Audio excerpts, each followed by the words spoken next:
Stadium ముఖ్య అతిథిగా ఇక్కడికి వచ్చేసిన ఆదిశీలన్న గారికి ప్రభుత్వ వ్యక్తులను ఆదిశీలన్న మరియు స్పోర్ట్స్ అథారిటీ తెలంగాణ చైర్మన్ ప్రారంభించవలసిందిగా గౌరవనీయులు ప్రభుత్వ ఆదిశీలన్న గారికి విజ్ఞప్తి ఈ కార్యక్రమం ప్రారంభించుకుంటున్నాం పంపించబోతున్నాం. మంచి అవకాశం అలాంటి ఆకారాన్ని తెలుసుకోవడం జరిగింది. ఇవాళ కొంచెం వెనక్కి రా ప్లీజ్.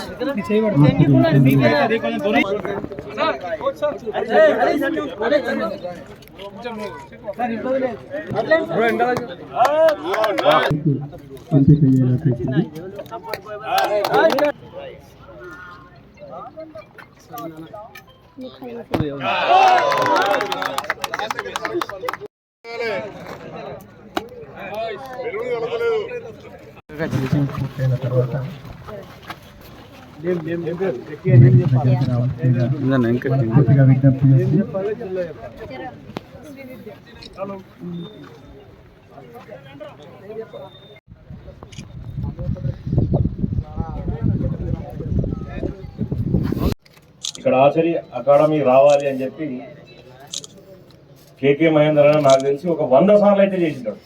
100 సార్లు తక్కువ అయితే చేయలేదు. నాకు 100 సార్లు చేస్తే ముఖ్యమంత్రి గారిని 30 సార్లు అడిగింటాడు. నాకు తెలిసి మీరేమన్నా ముఖ్యమంత్రి కలిసినప్పుడు మా అకాడమీ ఖచ్చితంగా కావాలని అడిగిండు. స్వయంగా ఒక సందర్భంలో ముఖ్యమంత్రి గారు ఏంది ఆ మహేందర్ రెడ్డి అకాడమీది అది కంప్లీట్ చేయండి అని కూడా నాతో స్వయంగా కూడా చెప్పడం జరిగింది వేరే సబ్జెక్ట్లో ఉన్నప్పుడు కూడా. అంటే ఆ స్థాయిలో ఆయన ప్రెజర్ పెట్టింది. కాబట్టి ఈ అక్కడ ఆచరి వస్తుంది అని అంటే దానికి పూర్తి అంటే దానికి మొత్తం కర్త కర్మ క్రియ మొత్తం ఆయన్ని అని కూడా తెలియజేస్తాం. విషయం ఏంటంటే తెలంగాణలో 2014 తెలంగాణ మన ప్రభుత్వం వచ్చిన తర్వాత ఉమ్మడి ఆంధ్రప్రదేశ్ తెలంగాణ ఏర్పాటైన తర్వాత 2014 నుంచి 2024 వరకు 10 సంవత్సరాలలో తెలంగాణకు స్పోర్ట్స్కు పెట్టిన బడ్జెట్ 360 కోట్లు. ముఖ్యమంత్రి రేవంత్ రెడ్డి గారు ప్రమాణ స్వీకారం చేసిన 2024 నుంచి రెండు సంవత్సరాల్లో పెట్టిన బడ్జెట్ 850 కోట్ల రూపాయలు. ఈరోజు జిల్లాలలో ఎక్కడికి పోయినా సమస్యలే, ఏ మారుమూల ప్రాంతానికి పోయినా సమస్యలే. ఇప్పుడు మీరు చూస్తున్నారు, ఒకప్పుడు టీఆర్ఎస్ ప్రభుత్వంలో కీలకమైన నాయకుడు ఒక ముఖ్యమంత్రి కుమారుడు మంత్రి షాడో సీఎంగా వ్యవహరించిన వ్యక్తి ఈరోజు 2.5 సంవత్సరాల క్రితం చేసినటువంటి ఈ సింథటిక్ ర్యాకెట్ ఉంది. ఒకసారి మీరే చూడండి. ఆ సింథటిక్ ర్యాకెట్ చూసి సింథటిక్ కరెంట్ కూడా పోయిందా, సింథటిక్ ర్యాక్ను చూసి మీరు తర్వాత ప్రెస్ వాళ్ళు కూడా ఈ సింథటిక్ ర్యాక్ను చూపించాల్సిందిగా కోరుతాం. అంటే వారి వ్యవస్థ ఏ విధంగా నడిచిందో, వారు చేస్తున్నటువంటి వ్యవస్థ ఏ విధంగా పోతుందో ఒకసారి ఆలోచన. దాదాపు 20 సంవత్సరాలు ఉండాలి, 20 ఇయర్స్ దాన్ని వర్తుండాలి. మీరు ఒక్కసారి గచ్చిబౌలి స్టేడియంకి రండి. 2001లో వేసిన సింథటిక్ ట్రాక్ స్టిల్ ఈరోజు కూడా మేము వాడుతున్నాం. అంటే 24 సంవత్సరాలు అయింది. ఈరోజు కూడా చిన్న పుల్ల కూడా ఇంత చిన్న గ్యాప్ కూడా లేకుండా ఈరోజు కూడా చేస్తున్నాం. 2 సంవత్సరాలకు వేసిన సింథటిక్ ట్రాక్ అసలు వాడడానికి దాని మీద వాకింగ్ చేస్తే ఉన్న కాళ్ళు మోకాలు కినపోతాయి. వాకింగ్ కింద చేస్తే మొత్తం జాయింట్స్ మొత్తం వీక్ అయిపోతాయి. దాని మీద సైకిల్ మోటార్ మీద సైకిల్ కూడా దొక్కలేరు. దీని మీద నడిచే దేవుడే, రన్నింగ్ చేసే దేవుడేరు. కానీ అన్ని గుంతలు, అంత వరస్ట్ అధ్వానమైన పరిస్థితిలో ఈరోజు ఇక్కడ ఉంది. ఏదో అది చెప్తారు కదా, పేరు పెద్ద ఊర్దిబ్బ అనేది అంటారు కదా, అట్లనే ఉంది ఇక్కడ పరిస్థితి చూస్తుంది. ఎంత బ్రహ్మాండంగా ఉన్నది. నేను చాలా ఎక్కువ ఊహించిన ఇక్కడ సింథటిక్ ట్రాక్ ఉండి చాలా గొప్పగా ఉంది కదా. నాతో మహేందర్ అన్న 2-3 సార్లు అడుగుతుంటే మా దగ్గర మీరు అనుకున్నంత గొప్పగా లేదు, మీరు వచ్చి చూడండి అంటే నేను ఏమనుకున్నా, ఫస్ట్ టైం ఇక్కడ చూసినాక నాకు అర్థమవుతుంది ఇంత అధ్వానమైన పని. మరి కాంట్రాక్టర్ ఎవరో, అసలు అతనికి కాంట్రాక్ట్ లైసెన్సే రద్దు చేయాలి నాకు తెలిసేది. వాడు ఎవడైనా కానీ అంటే కొన్ని కోట్ల రూపాయలు ఈ సింథటిక్ ట్రాక్ వేయడానికి దాదాపు 5 నుంచి 6 కోట్ల రూపాయలు ఖర్చు పెట్టింటారు. అన్ని కోట్ల రూపాయల డబ్బులు ఈరోజు ప్రభుత్వ సొమ్మును వృధా చేసింది. ఈరోజు ఆ సింథటిక్ ట్రాక్ ఇంత 2.5 సంవత్సరాలకి ఈ స్థాయిలో అయిపోయిందంటే చూడడానికి చాలా బాధ అనిపిస్తుంది. వాళ్ళు చూసినటువంటి స్థానిక ఎమ్మెల్యే ఏం చేస్తున్నాడో మరి నాకు అర్థం కాలే. ఒకప్పుడు మాజీ మంత్రి ఆయన. ఒకసారి దయచేసి మిత్రులందరూ కూడా ఆలోచన చేయాలి. ఈరోజు పరిస్థితి ఎట్లా పోతా ఉంది. అన్ని దాంట్లో లోపాలే, అన్ని దాంట్లో ఎక్కడ చూసినా కల్తీయే. ఆఖరికి పిల్లలు ఆడుకునే దాని మీద కూడా ఈ విధంగా వ్యవస్థ నడుస్తుంది. తప్పకుండా స్పెషల్ కాన్సన్ట్రేషన్ ఈ జిల్లా మీద పెడతాం. ముఖ్యమంత్రి రేవంత్ రెడ్డి గారి దృష్టికి తీసుకుపోతాం. దాంతోపాటు ఇప్పుడు ప్రస్తుతం స్పోర్ట్స్ మినిస్టర్గా వాకిటి శ్రీహరి గారు వచ్చారు, వారి దృష్టికి కూడా తీసుకొని పోయి మీరు ఏవేవే అయితే అడిగినరో స్కూల్ అడగడం జరిగింది. కాకపోతే స్కూల్ ఉమ్మడి జిల్లాకు ఒక్క స్కూల్, ఇప్పుడు కేవలం ఈ స్కూల్స్ తెలంగాణలో 3 స్కూళ్ళు ఉన్నాయి. ఒకటి హకీంపేట స్కూల్ ఉంటే, రెండవది కరీంనగర్లో ఉంటే, మూడవది ఆదిలాబాద్లో ఉంది. ఈ మూడు స్కూళ్ళు కూడా కాంగ్రెస్ ప్రభుత్వంలో ఇచ్చినవే. రాజశేఖర రెడ్డి గారు ప్రభుత్వంలో ఉన్నప్పుడు కరీంనగర్లో వచ్చింది, కోట్ల విజయభాస్కర్ రెడ్డి గారు 1992లో ఉన్నప్పుడు హకీంపేటలో వచ్చింది, అంతకుముందుకు తర్వాత ఆదిలాబాద్లో తీసుకొని రాగలిగిన. వీళ్ళు ఎప్పుడు కూడా ఈ స్పోర్ట్స్ స్కూల్ని ఎక్కడ ఎంకరేజ్ చేయలేదు గత 10 ఏళ్లలో. ఇప్పుడు కూడా ఉమ్మడి జిల్లాకు ఒకటేస్తే మీకు కరీంనగర్లో ఉంది కాబట్టి స్కూల్ ఇప్పుడు ఇవ్వడం కష్టం ఉండొచ్చేమో తెలియదు నాకు, కానీ ముఖ్యమంత్రి గారి దృష్టికి తీసుకొని పోతాం. దాంతోపాటు జిమ్ అడిగినారు కదా, ఖచ్చితంగా జిమ్ను ఈ ప్రాంతానికి తీసుకొచ్చే బాధ్యత తీసుకుంటాను కూడా మీ అందరికీ తెలియజేస్తూ, వాలీబాల్ అకాడమీ గర్ల్స్ అని పెట్టారు. ఇప్పుడు ఉండే దాంట్లోనే స్థల సేకరణ చూద్దాం, అవకాశం ఉంటే డివైఎస్ఓ గారు ఒకసారి మాకు అది పంపించండి, ఏమాత్రం అవకాశం ఉన్నా దాన్ని కూడా ప్రయత్నం చేస్తాం. క్రికెట్ స్టేడియంకి మీరు 5 ఎకరాలు మీరు స్థలాన్ని కేటాయిస్తే దానికి స్పెషల్ బడ్జెట్ మినీ స్టేడియం మీద స్పెషల్ బడ్జెట్ని కేటాయించి అయినా సరే వెంటనే అది కూడా కంప్లీట్ చేస్తాం. స్విమ్మింగ్ పూల్ది కూడా మీరు ప్లేస్ చూడండి, సిటీ సెంటర్లో 2 ఎకరాల స్థలాన్ని మీరు చూడండి, 2 ఎకరాల స్విమ్మింగ్ పూల్ని ఖేలో ఇండియా బడ్జెట్లో అయినా పెట్టైనా సరే ఇక్కడికి స్విమ్మింగ్ పూల్ కూడా ఇచ్చే బాధ్యత మేము తీసుకుంటాం కూడా మీ అందరికీ తెలియజేస్తాం. రేపు సీఎం కప్ ద్వారా జూలైలో మళ్ళీ మనం సీఎం కప్ తయారు చేసుకోబోతున్నాం, మళ్ళీ 2వ సీఎం కప్. ఆ సీఎం కప్ గతంలో ఎప్పుడు కూడా మండల స్థాయిలో చేసేవాళ్ళం మనం. కాంగ్రెస్ ప్రభుత్వం వచ్చినాక గ్రామ స్థాయి నుంచి సీఎం కప్ను మొదలుపెట్టినాం. గ్రామ స్థాయి నుంచి ఆనిముత్యాలు ఎవరైతే పిల్లలు స్ట్రాంగ్గా ఆడగలిగే శక్తివంతమైన వాళ్ళు గ్రామాలలోనే ఉన్నారు. అటువంటి వాళ్ళందరినీ వెలికి తీసి ఈరోజు వాళ్ళందరూ ఎవరైతే టాప్ ప్లేస్కి వచ్చిన తర్వాత వాళ్ళందరినీ తీసుకొచ్చి అకాడమీలలో జాయిన్ చేయడానికి నూతన అకాడమీలను, కొత్త హాస్టల్ను కూడా తయారు చేయబోతున్నాం. దాంతోపాటు తెలంగాణలో ఇంకొక 2 కొత్త స్పోర్ట్స్ స్కూళ్ళను కూడా ఈరోజు తయారు చేయబోతున్నాం. ఇప్పుడు కరీంనగర్ స్కూల్లో ఉన్నటువంటి 10th క్లాస్ వరకు ఉన్న కరీంనగర్ స్కూల్ని ఇంటర్మీడియట్ తీసుకుపోతున్నాం. ఆదిలాబాద్లో ఉన్న కరీంనగర్ స్కూల్ని 10th క్లాస్ ఉంటే అది ఇంటర్మీడియట్ తీసుకుపోతున్నాం. హకీంపేటలో ఇంటర్మీడియట్ వరకు ఉన్న స్కూల్ని డిగ్రీ వరకు తీసుకుపోతున్నాం. ఇప్పుడు ఇంతవరకు ఇంటర్మీడియట్ అయిపోయిన తర్వాత వాళ్ళు వేరే రాష్ట్రాలకు పోయే పరిస్థితి ఉంది స్పోర్ట్స్ మెన్స్. ఇప్పుడు ఆ పరిస్థితి లేదు, డిగ్రీ వరకు అక్కడే ఉంటుంది. డిగ్రీ కూడా మన తెలంగాణలో చేసుకోవడానికి అవకాశాలు కల్పిస్తున్నాం మన ముఖ్యమంత్రి రేవంత్ రెడ్డి గారు, మీ అందరికీ తెలియజేస్తాం. దాని తర్వాత 2026 అకాడమిక్ ఇయర్ స్టార్ట్ అయ్యే వరకు యూనివర్సిటీనే తెలంగాణలో ఏర్పాటు చేయబోతున్నాం. యూనివర్సిటీ వస్తే ఈ మొత్తం సౌత్ లోనే ఎక్కడ స్పోర్ట్స్ మెన్ యూనివర్సిటీలో జాయిన్ కావాలన్నా తెలంగాణకే రావాల్సిన అవసరం ఉంటుంది. తెలంగాణనే జమ్లను తయారు చేయగలుగుతాం. యూనివర్సిటీ వచ్చిన తర్వాత ఈ స్పోర్ట్స్ మెన్స్ ఎవరైతే ఉన్నారో ఇప్పటి నుంచి వాళ్ళు తయారైన తర్వాత రాబోయే తరంలో దేశానికి కోచ్లు కావాలంటే తెలంగాణ నుంచి పంపించే విధంగా ఒక తెలంగాణ కోచ్లకు ఒక ఫ్యాక్టరీ కర్మాగారంలాగా ఇక్కడ నుంచే ఎంతో మంది కోచ్లు దేశవ్యాప్తంగా విస్తరించే విధంగా తయారు చేయాలన్న ఆలోచనతో ఈరోజు పెద్ద ఎత్తున వారికి కార్యక్రమాలను మొదలు పెట్టినాం. ఈ ప్రభుత్వం వచ్చిన తర్వాత మీ అందరికీ తెలుసు, రాబోయే రోజుల్లో ప్రతి గ్రామంలో కూడా టీకే తెలంగాణ క్రీడా ప్రాంగణాలు ఉన్నాయి. దాదాపు ఒక 6,300 గ్రామాలలో ఒక 2 ఎకరాల దాకా ఉన్నాయి. ఇంకా వేరే గ్రామాలలో ఒక 1/2 ఎకరం, 1/4 ఎకరం అట్లా ఉన్నాయి. వాటన్నింటినీ కూడా 2 ఎకరాలు తయారు చేయాలన్న ఆలోచనతో ముఖ్యమంత్రి గారు మేమందరం ఆలోచన చేస్తున్నాం. ఒక సంవత్సరంన్నరలో ఖచ్చితంగా 2028 ఎలక్షన్స్ పోయే వారికి ఆల్మోస్ట్ ప్రతి గ్రామంలో కూడా 2 ఎకరాల క్రికెట్ కానీ ఏదో గ్రౌండ్ అయితే ఉండే విధంగా ఈరోజు కార్యాచరణను సిద్ధం చేస్తున్నాం స్పోర్ట్స్ అథారిటీ తెలంగాణ నుంచి. కాబట్టి రాబోయే రోజుల్లో మా ఆలోచన ఒకటే, ప్రతి ఇంటి నుంచి పిల్లల్ని స్పోర్ట్స్ సైడ్ మరలించాలి. మనం మరలిస్తే ఈ మందుకు, మద్యానికి, లేకపోతే ఈ మత్తు పదార్థాలకు బానిస కాకుండా ఉంటారు. గత 10 ఏళ్ళు సాయంత్రం 6 కాగానే నిన్నగా తాగడికనే నేర్చుకున్నారు చాలా మంది. కానీ కలకత్తాకు మేము పోయినాం గ్రౌండ్లు చూడడానికి. ఆడ చాలా మంచి వ్యవస్థ, నాకు చాలా మంచి నచ్చింది. అది సాయంత్రం 6 గంటలకు కాగానే స్కూల్కి పోయేటోడు స్కూల్కి పోతాడు, కాలేజీకి పోయేటోడు కాలేజీ నుంచి ఇంటికి రాగానే, ఈ ఆఫీస్ నుంచి వచ్చిన వాళ్ళు కూడా 5:30కు రాగానే ఇంట్లో వాళ్ళ పనులన్నీ పెట్టేసుకొని గ్రౌండ్కి వచ్చేస్తారు. గ్రౌండ్లో 1.5 గంటల సేపు గ్రౌండ్లో గడుపుతారు వాళ్ళు. నేను 3 రోజులు ఉన్నాను అన్ని గ్రౌండ్లను పరిశీలించకపోతే. ఏమన్నా గేమ్స్ నడుస్తున్నాయంటే ఏం లేదు. రెగ్యులర్గా ఆడేటోడు చక్కగా బ్యాడ్మింటన్ ఆడుతుంటాడు, క్రికెట్ ఆడుతుంటాడు. ఎవరి ప్లేయింగ్ వాడు ఆడుతుంటాడు. దాన్ని చూడడానికి వచ్చిన కూడా చూసుకొని వాడు బాగా ఆడుతుంటాడు. ఈ గేమ్ ఎవరి ఇంట్రెస్ట్ గేమ్ ఉంటే వాళ్ళు చూడడానికి వచ్చే వాళ్ళకి కూడా ఆ విధమైన ఫెసిలిటీస్ వాళ్ళు కల్పించారు. వాళ్ళు ఆ మైండ్తో ఒక 2 గంటలు గ్రౌండ్ కేటాయించి మళ్ళీ ఇంటికి పోయి వాళ్ళ పనులు వాళ్ళు చేసుకుంటారు. ఆ కల్చర్ని మనం తెలంగాణలో తీసుకురావాలి. ఈ రోజు అంటే ఈ రోజు రాకపోవచ్చు, రాబోయే రోజుల్లో మనం ఇప్పుడు మొదలు పెడదాం. రాబోయే రోజుల్లో ఖచ్చితంగా ఆ కల్చర్ వస్తుంది. సాయంత్రం 6 కాగానే ఆడోళ్ళేమో టీవీల ముందర కూర్చుంటారు, మగవాళ్ళేమో మందు షాపుల ముందర కూర్చుంటారు.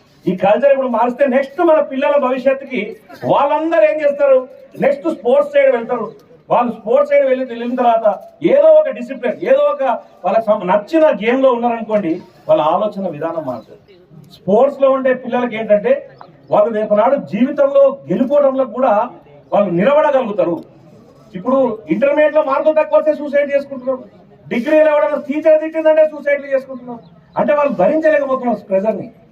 అదే మీరు వాడు 1వ తరగతి నుంచి ఆటల్లో ఉన్నారనుకోండి, వాడు ఓడిపోయినప్పుడు నేను నెక్స్ట్ ఎట్లా గెలవాలని ఆలోచన చేస్తాడు.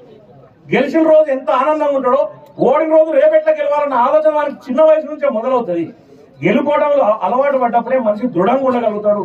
జీవితం అదే నేర్పుతుంది పాఠాలు. కాబట్టి ఇంట్లో ఉండే తల్లిదండ్రులకు కూడా ఒకటే చెప్పదలుచుకున్నాం, మీ పిల్లలని ఏదో వాళ్ళకి నచ్చిన డిసిప్లిన్లో వాళ్ళకి వదలండి. 99 ఆటలు ఉన్నాయి, మీకు నచ్చిన ఆటలు cricket, volleyball, kabaddi, individual games, running, athletic, shuttle, వాళ్ళకి ఇండివిజువల్ గేమ్స్ లో ఏదో ఒక దాంట్లో ఉండాలి. గ్రూప్ దాంట్లో ఉండాలి, కబడ్డీ, ఖోఖో ఇట్లాంటి గ్రూప్ దాంట్లో ఉండాలి. తర్వాత ఇండివిజువల్ గేమ్ లో కూడా వాళ్ళు ఉన్నారనుకోండి, శారీరకంగా కానీ అన్ని విధాలుగా ఫిట్ అవుతారు, మెంటల్ గా కూడా వాళ్ళు చాలా స్ట్రాంగ్ అవుతారు. కాబట్టి దానికి సంబంధించినటువంటి అన్ని సౌకర్యాలు స్పోర్ట్స్ అథారిటీ ఆఫ్ తెలంగాణ నుంచి మేము సిద్ధం చేస్తున్నాం. 2 సంవత్సరాలలో దాదాపు 61 గ్రౌండ్లను పునరుద్ధరీకరించడం. ఈరోజు గచ్చిబౌలి యొక్క గ్రౌండ్ కు 34 కోట్ల రూపాయలు ఖర్చు పెట్టి బ్రహ్మాండంగా తయారు చేసినాం. ఈరోజు ఇంటర్నేషనల్ ఫీఫాను తెలంగాణకు తెచ్చినాం. ఫీఫా అకాడమీ ఈరోజు ఇండియాకు రావడం గొప్ప.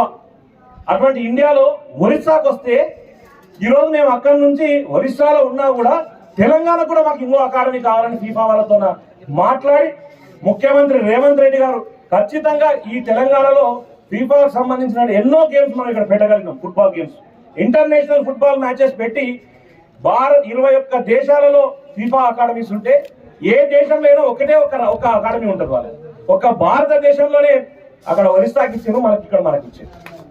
అది తెలంగాణకు దక్కిన అవకాశం. తెలంగాణలో మహిళలకు కూడా ప్రపంచంలో ఎక్కడ ఫీఫా వాళ్ళ అకాడమీలో గర్ల్స్ లేదు, తెలంగాణలోనే.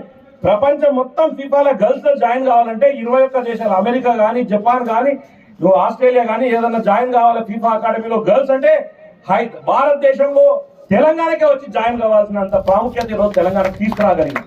57 సంవత్సరాల క్రితం జరిగిన సంతోష్ ట్రోఫీని మొన్న మేము తెలంగాణకు తీసుకొని రాగలిగినాం. ఇటువంటి ఎన్నో ఇంటర్నేషనల్ మ్యాచ్లు తెలంగాణ పెట్టాం. రాబోయే రోజుల్లో కబడ్డీ విషయంలో కూడా international kabaddi women's world cup కూడా తెలంగాణకు తీసుకురావడానికి ఈరోజు మేము ఆలోచనలో ఉన్నాం. నాకు తెలిసి అతి తొందరలో ఈ 1 month లో జూలై ఎండింగ్ కల్లా మనకే వచ్చేటట్లు కూడా ఉన్నాయని కూడా మీ అందరికీ తెలియజేస్తాం. ఇవన్నీ చేయడానికి కారణం ఏంటంటే దేశంలోనే స్పోర్ట్స్ కు తెలంగాణ సైడ్ చూడాలి, హెల్దీ తెలంగాణలో భాగస్వాములు కావాలి, తెలంగాణలో పిల్లలందరూ యాక్టివ్గా ఉండి ప్రపంచ స్థాయికి ఎదగాలి, ఒలింపిక్స్ లో తెలంగాణ సైడ్ చూసే విధంగా ముందుకు పోవాలని మీ ఊరికి, మీ జిల్లాకి, ఈ రాష్ట్రానికి, ఈ దేశానికి పేరు తెచ్చే విధంగా మన పిల్లల్ని తయారు చేయాలన్న ఆలోచనతోనే రేవంత్ రెడ్డి గారి సర్కార్, తెలంగాణ ప్రభుత్వం ముందుకు పోతుందని మీ అందరికీ తెలియజేస్తూ, రాబోయే రోజుల్లో మీకు ఎటువంటి అవసరాలున్నా స్పోర్ట్స్ అథారిటీ తరఫు నుంచి అన్ని మీకు ఏర్పాటు చేసే బాధ్యత తెలంగాణ స్పోర్ట్స్ అథారిటీ ఉంటుంది అని చెప్పి, మీకు అండగా ఉంటుందని చెప్పి కూడా తెలియజేస్తూ సెలవు తీసుకుంటాం. జై హింద్. నాకు 4 సార్లు మళ్ళీ మాకు వారి మధ్యలో కోఆర్డినేషన్ అంటే ప్రభుత్వానికి సంబంధించిన కార్యక్రమం రావడం, ఇతర దేశాలకు పోవడం, ఇతర ప్రాంతాల్లో క్రీడకు సంబంధించినటువంటి దానిలో పాల్పంచుకున్న క్రమంలో ఇప్పటికీ బహుశా 4 లేదా 5 మాసాల క్రితం జరగవలసినటువంటి సమావేశం ఇక్కడ ఆర్చరీకి సంబంధించిన అకాడమీ వచ్చింది, దాన్ని కూడా ప్రారంభం చేసుకోవాలని చెప్పే క్రమంలో కూడా ప్రధానంగా క్రీడల పట్ల గౌరవ ముఖ్యమంత్రి రేవంత్ రెడ్డి గారు తీసుకున్న ఒక నిర్ణయంలో భాగంగా గంజాయి రహిత రాష్ట్రంగా, డ్రగ్స్ రహిత రాష్ట్రంగా మార్చాలని, హెల్దీ తెలంగాణ, ఆరోగ్య తెలంగాణను తీసుకొచ్చే క్రమంలో యువకులను విద్యార్థి దశల్లోనే క్రీడల వైపు మళ్లింపజేసి వారి ద్వారా రాబో రోజుల్లో తెలంగాణను అగ్రగామి రాష్ట్రంగానే చక్కటి యువతను బంగారు బాటలో నడిపే విధంగా తయారు చేయాలని చెప్పిన ఆలోచనతోటి సీఎం కప్ పేరిట ఒలింపిక్స్లో ఎందుకు మనకు పథకాలు రావడం లేదనేటువంటి ఆలోచనతోటి మన దగ్గర ఎందుకు స్పోర్ట్స్ యూనివర్సిటీ ఏర్పాటు చేసుకోకూడదు, ఎందుకు మన దగ్గరనే స్కిల్ యూనివర్సిటీ లాంటి ఏర్పాటు చేసుకోకూడదు, నిరుపయోగంగా ఉన్నటువంటి గచ్చిబౌళ్ళు ఇప్పటి వరకు చెప్తున్నారు అనేక వేల కోట్లు పెట్టి దాన్ని మనం అందుబాటులో తీసుకొచ్చినామని. ఈ విధంగా గ్రామీణ స్థాయిలో ఉన్నటువంటి క్రీడాకారులు కూడా మెరికల్ లాంటి యువ క్రీడాకారులను కూడా తయారు చేసుకోవడం కోసం తప్పనిసరిగా సహకారం అందించాలని చెప్పండి. అనేక రూపాయలను బడ్జెట్లో కేటాయించిన సందర్భంలో చెప్పిన శివశంకర్ రెడ్డి గారు గత ప్రభుత్వం ఎంత పెట్టింది బడ్జెట్, దానికంటే రెట్టింపు 15 నెలల్లో 800 పైచీల కోట్లు పెట్టినటువంటి సందర్భంలో ఇక్కడ కూడా రాజధాని సిరిసిల్ల జిల్లాలో వేనాడ ప్రాంతంలో కానీ సిరిసిల్ల ప్రాంతంలో కానీ క్రికెట్ క్రీడాకారులు ఎదురు చూస్తున్నటువంటి క్రీడా మైదానం కావాలండి. కేకే మహేందర్ రెడ్డి గారు మీరు తెలుసుకోండి, జూనియర్ కాలేజీలో జరుగుతున్నటువంటి ఆటల పోటీలకు వెళ్ళినప్పుడు మా క్రీడా మైదానం లేదంటే అది ఇక్కడ ఎందుకు లేదని చెప్పి నాలుగుతోటి కలెక్టర్ గారితో మాట్లాడి నడిబొడ్డున ఒక 5 నుంచి 6 ఎకరాలు ఇవ్వాలన్నప్పుడు వారు ప్రయత్నం చేసే క్రమంలో నేను మహేందర్ రెడ్డి గారి పక్కన నుండి శివశంకర్ రెడ్డి గారు ఫోన్ కలిపి శివశంకర్ రెడ్డి గారి ద్వారా లౌడ్ స్పీకర్లు చెప్పించింది, తప్పనిసరిగా మాట ఇస్తున్నాం, ఇస్తాం, క్రికెట్ మీ స్థలం ఇస్తే క్రీడా మైదానం నిధులిస్తామని చెప్పిన సందర్భం. అదేవిధంగా వేములవాడలో కూడా ఇదే విధంగా కోర్ట్లాలోని పుట్టి పెరిగిన రుద్రంగి పక్కన కోర్ట్లాలోని ఇంటర్మీడియట్ చదివినటువంటి గ్రౌండ్లో విప్ హోదాలో బౌద్ధ ప్రధాన కోచైన 4000 మంది పైచుకున్నారు క్రీడాకారులు. నరసింహరావు గారి పక్కన అనేక మంది మా కోర్టులలో కూడా క్రీడా మైదానం లేదు, కోర్టులలో క్రీడా మైదానం లేదు, వేములవాడలో క్రీడా మైదానం లేదు, క్రికెట్కు సిరిసిల్లకు లేదన్నప్పుడు నేను అక్కడ కూడా కలెక్టర్ గారితో మాట్లాడేది, వారు కూడా 5 ఎకరాలు ఇస్తామని చెప్పి ముందుకు వచ్చినప్పుడు వేములవాడలో 5 ఎకరాలు ఇవ్వడానికి ముందుకు వచ్చినప్పుడు సిరిసిల్ల ముందుకు వచ్చినప్పుడు అక్కడ కూడా 4000 మంది సమక్షంలో వారు ఫోన్ చేసిన ఇట్టే లావట్టండి ఫోన్ చేసి పరిస్థితి చెప్పాక లౌడ్ స్పీకర్ పెట్టండి ఇచ్చేద్దామని చెప్పండి. అక్కడ కూడా ఈరోజు సిరిసిల్ల వేములవాడ కోట్ల 3 ప్రాంతాలు 5 ఎకరాల స్థలాలు ప్రభుత్వం ఇచ్చింది. దానికి స్టేడియానికి డబ్బులు ఇచ్చేటువంటి సందర్భంలో రావాలని చెప్పినప్పుడు ఇక్కడ కూడా ఆర్చరీకి సంబంధించినటువంటి అకాడమీ గురించి ప్రారంభం చేసుకోవాలి కాబట్టి వస్తామని చెప్పని వచ్చిన సందర్భంలో వారికి స్వాగతం తెలియజేస్తూ నిధులు కూడా వీలైన తొందరలో డబ్బులు ఉన్నాయంటున్నారు కాబట్టి ఈ 3 ప్రాంతాల్లో సరే మన కొత్తగా లక్ష్మణ్ గారు మంత్రిగా అయిన సందర్భంలో జగిత్యాల జిల్లా వారే వచ్చినప్పుడు మేము సమయం అడిగింది కాబట్టి ఆ సమయాన్ని ఇచ్చి కొరట్లా కూడా మీరు స్వయంగా వెళ్ళి చక్కటి ప్రైమ్ టైం లొకేషన్లో స్థలం ఇచ్చిన కదా నేను అక్కడ చదువుకున్న వాడిగా నాకు కొర్రపట్నంలో పట్టున్న వాడిగా కొరట్లా మెట్టిపేరు మధ్యలో ప్రైమ్ టైం లొకేషన్ నాకు తెలిసిన వాడికి 20 లక్షలకు ఉంటాం కదా ప్రైమ్ టైం లొకేషన్లో మంచి స్థలం 5 ఎకరాలు కేటాయించారు. ఆ పక్కన ఇంకో 5 ఎకరాలు ఇంకా అవసరం 2 ఎకరాలు పెడతాం. అక్కడ కలెక్టర్ గారు కూడా ఉత్సాహం ఉన్న సందర్భంలో ఇక్కడ కూడా కలెక్టర్ గారు ప్రత్యేకంగా చొరవ తీసుకొని ఇక్కడ కూడా సిరిసిల్లలో వేములవాడకు సంబంధించి చుట్టుపక్కల లేకపోతే మూడపల్లి దగ్గర కూడా ఒక 5 నుంచి 6 ఎకరాల స్థలం ఇచ్చినటువంటి సందర్భంలో మీరు వెంటనే యుద్ధ ప్రాతిపదికన నిధుల్ని ఈ వారం 10 రోజుల మీరు అంటున్నారు కాబట్టి ఆ నిధులను వెచ్చించి వీటిని అభివృద్ధి పథకాలు తీసుకొని పోవడంతో పాటు ఓ ఇండోర్ స్టేడియం సంబంధించిన అంశం కూడా దృష్టికి తీసుకొని వచ్చడం, వేములవాడకు సంబంధించి సిరిసిల్ల కూడా స్విమ్మింగ్ పూల్ అడుగుతున్న మహేందర్ అన్న ఈ విధంగా క్రీడకు సంబంధించినటువంటి వెనుకబడినటువంటి ప్రాంతంలో వెనుకబడినటువంటి ఈ రంగానికి మీరు శాయశక్తుల నిధులు ఎక్కువ ఇచ్చేటువంటి కార్యక్రమం చేయాలని చెప్పండి. ఇక్కడ వాలీబాల్కి సంబంధించినటువంటి ఈరోజు రావడం అకాడమీ ఆర్చరీకి సంబంధించిన అకాడమీ వచ్చిన క్రమంలో ఇప్పుడే మీకు గ్రౌండ్లో మా కబడ్డీకి సంబంధించినటువంటి మిత్రులు మాకు అకాడమీ కావాలని కోరుతున్నారు. మీరు కూడా మీతో మాట్లాడినప్పుడు సిరిసిల్లలో వాలీబాల్ ఉంటే వేములవాడ కబడ్డీ అకాడమీ ఇస్తే కూడా పర్వాలేదు, ఎందుకంటే కబడ్డీ క్రీడాకారులు ఎక్కువగా ఆ ప్రాంతంలో ఉన్నటువంటి సందర్భంలో అక్కడి నుంచి కూడా జాతీయ స్థాయిలో కబడ్డీ ఆడిన వాళ్ళు వాలీబాల్ కూడా అక్కడ చెల్లి నా సొంత హృదయం నుంచి పుట్టి పెరిగినటువంటి గ్రామంలో కూడా వాలీబాల్ చాలా చక్కగా ఆడుతున్నారు. అంటే ఈ ప్రాంతంలో కబడ్డీ వాలీబాల్ ఖోఖో లాంటి ఇప్పుడే ఆధునిక క్రీడ అయినటువంటి మరి క్రికెట్ కూడా ఎక్కువగా మక్కుతున్న క్రమంలో కబడ్డీ అకాడమీ తీసుకొచ్చే విధంగా సరే స్కూల్స్ అంటే మీరు మహేంద్రని అడిగినప్పుడు జిల్లాకు ఉమ్మడి జిల్లాకు ఒకటి ఇస్తారన్నప్పుడు అలాంటిది కాకుండా హాస్టల్స్ స్కూల్స్ ఏదైతే స్పోర్ట్స్ హాస్టల్ కూడా ఇవ్వడానికి అవకాశం ఉంటుంది కాబట్టి అలాంటి హాస్టల్ ఏదైనా ఇచ్చినట్టయితే కూడా ఈ ప్రాంతంలో క్రీడాకారులకు మనం మేలైన సహాయం చేసిన వాళ్ళతో సౌకర్యాలు చేసిన వాళ్ళతో అటు ప్రాంతం చాలా ప్రాంతంలో ఉన్నటువంటి క్రీడా పిల్లలందరూ కూడా ఈ మధ్యలో ఆటలపై మగ్గు చూపుతున్న సందర్భం ఉంది కాబట్టి ఇందులో చదువుకున్నట్టయితే ఉద్యోగపరంగా కూడా కొంచెం లాభం అయితే ఆలోచన చేస్తున్నారు కూడా కోణంలో మీరు అవకాశం ఉంటే హాస్టల్ సంబంధించినట్టు కూడా చూడాలని చెప్పండి. కబడ్డీ అకాడమీ ఎట్టి పరిస్థితులు ఇచ్చేటువంటి సందర్భంగా మీరు ప్రయత్నం చేసినట్టయితే మీరు చెప్పిన తర్వాత అవసరం ముఖ్యమంత్రి గారి దృష్టికి మేము కూడా తీసుకోవడం కోసం ప్రయత్నం చేస్తాం. ఎందుకంటే ఈ ప్రాంతంలో ఇది కూడా ఈ కబడ్డీ అసోసియేషన్ సంబంధించిన నన్ను అధ్యక్షుడు చేసుకుని మన ఊరికి అడగడం కాకుండా ఈ ప్రాంతంలో కబడ్డీలో మెరికల్ లాంటి క్రీడాకారులు ఎంతమంది తయారై ఉన్నారు, ఎంతమంది జిల్లా ఆడినారు, ఎంతమంది రాష్ట్ర స్థాయికి ఆడినారు, ఎంతమంది దేశ స్థాయి నేషనల్ ఆడినారు, వాటి వివరాలు తీసుకొని ఒక ప్రాతిపదిక ఇచ్చినట్టయితే అంటే ఇక్కడ అకాడమీ అవసరం అనేది కూడా మనం చెప్పడానికి కోసం మన ప్రాంతంలో క్రీడాకారుల సంఖ్యను కూడా చూపించినట్టయితే వాళ్ళకు అవగాహన వచ్చి ఇంతకుముందు ఇచ్చిన అకాడమీ దగ్గర ఎంతమంది క్రీడాకారులు ఏ విధంగా ఇచ్చినాం ఇక్కడ ఇప్పుడు వీళ్ళు అడుగుతున్న క్రమంలో ఇంత దానికంటే ఎక్కువ స్థాయిలో కబడ్డీ క్రీడాకారులు ఒకటి ఇస్తే బాగుంటుంది అనే ఆలోచన వాటిలోకి రావడానికి కూడా టెక్నికల్ పాయింట్ కూడా మనం ఇచ్చిన వాళ్ళు అవుతాం కాబట్టి కబడ్డీ అసోసియేషన్ బాధ్యులు ఎవరైతే కబడ్డీ క్రీడామణులు ఇట్లా మన వాలీబాల్ సంబంధించిన అకాడమీ వచ్చింది, ఆర్చరీకి సంబంధించిన అకాడమీ వచ్చింది, కబడ్డీకి సంబంధించిన అకాడమీ వచ్చిన మన ప్రాంతంలో వారు చెప్పినట్టుగా చిన్నప్పటి నుంచే క్రీడల వైపు గిట్ట పిల్లలు మగ్గినట్టయితే వెళ్ళినట్టయితే వారు అందులో మనోధైర్యాన్ని పెంపొందించడానికి అవకాశం ఉంటుంది, మానసిక ఉల్లాసాన్ని పెంపొందించడానికి అవకాశం ఉంటుంది, భవిష్యత్తులో సమస్యలతో కూడా తట్టుకునే శక్తి వస్తుంది. కాబట్టి అలాంటి వారికి మనం అవకాశం ఇచ్చే విధంగా చేయాలని చెప్పని మరి ఈరోజు రాజన్న సిరిసిల్ల జిల్లాలో మరి ఏదైతే షాప్ చైర్మన్ హోదాలో పర్యటించినటువంటి శివసేన రెడ్డి గారి పర్యటన వల్ల ఈ జిల్లాలో ఉన్నటువంటి క్రీడాకారులకు